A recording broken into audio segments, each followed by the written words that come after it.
Welcome to the Gorilla 7 video series. In this lesson, we're going to learn about globals. A global is a name with a numerical value attached to it that you can use throughout your budget.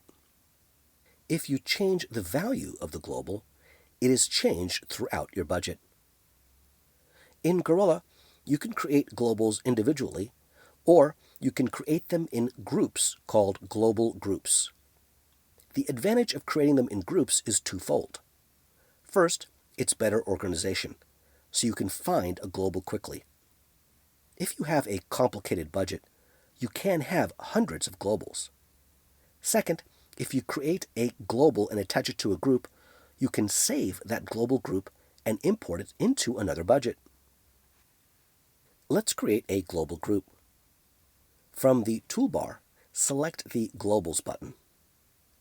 If you are not taken to the Global Groups screen, select the Groups button on the bottom of the window.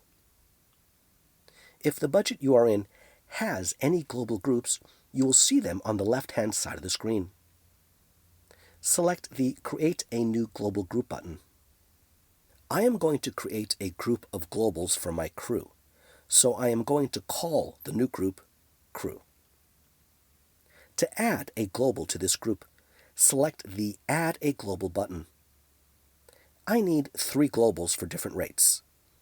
I'm going to enter a name, which should be an abbreviation, and a value for all these globals. Okay, now that I have created my globals, let's use them. On the Details screen, go to the line item that you want to enter a global rate for, and select the Globe button in the Rate column. Select the global that you want to use. Notice the rate automatically populates into the rate field. If I continue to use this global throughout the budget, and then I want to see what would happen if I change that global rate, I would go to the Globals screen by selecting the Globals button on the toolbar. This screen shows you all the globals for the budget you are in. Go to the global and change the rate. The rate for this global will change throughout your budget. Next, notice that the Globe button is in 3 places on the detail level. This means that you can attach a global to the Amount field, the X field, or the Rate field, or of course, all 3.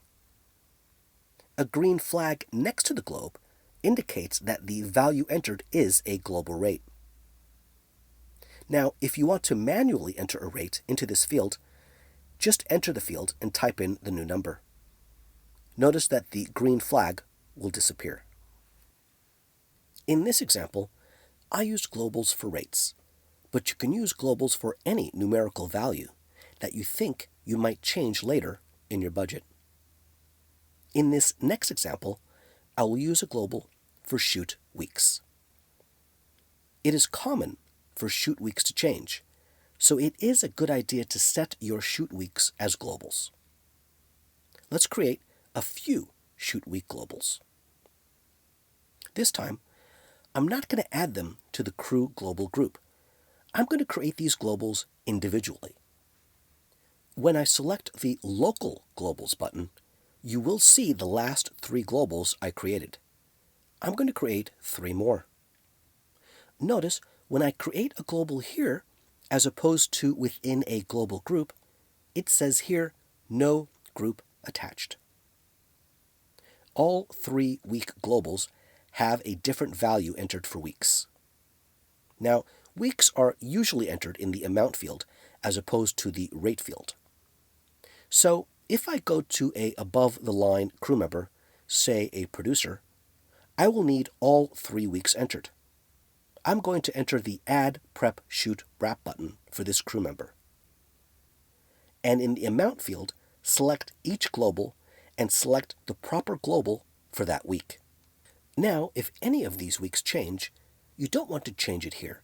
Rather, you want to go to the Local Groups screen and change the value here, which will change the value throughout your budget.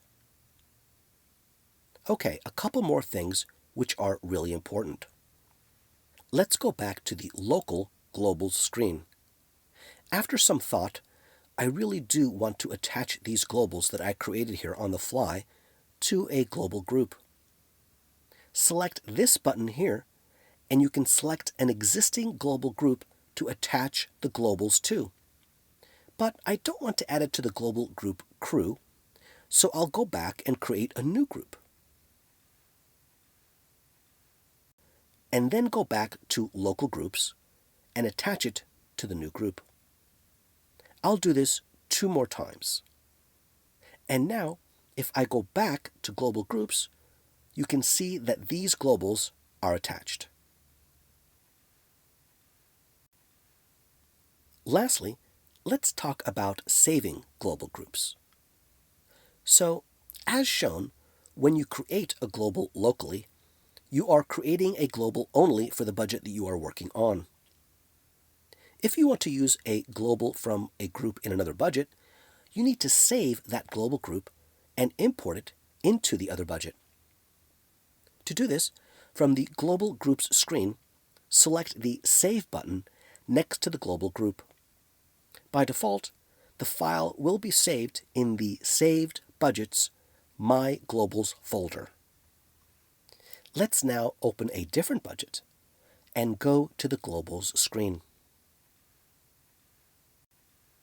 You might have some global groups here, but if you want to load the global group we just saved, click on the Import button and locate the My Globals folder.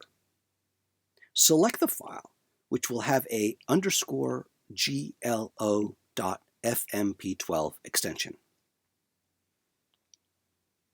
Now, if you don't see the global in the budget, for example, let's say I want to add this SW global into my budget. I'll go to a detail line item, but notice the global is not in this list. If we go back to the global groups and activate the global by selecting Activate Global, this global will now be available, indicated by this green flag. That's a wrap. Have a great shoot.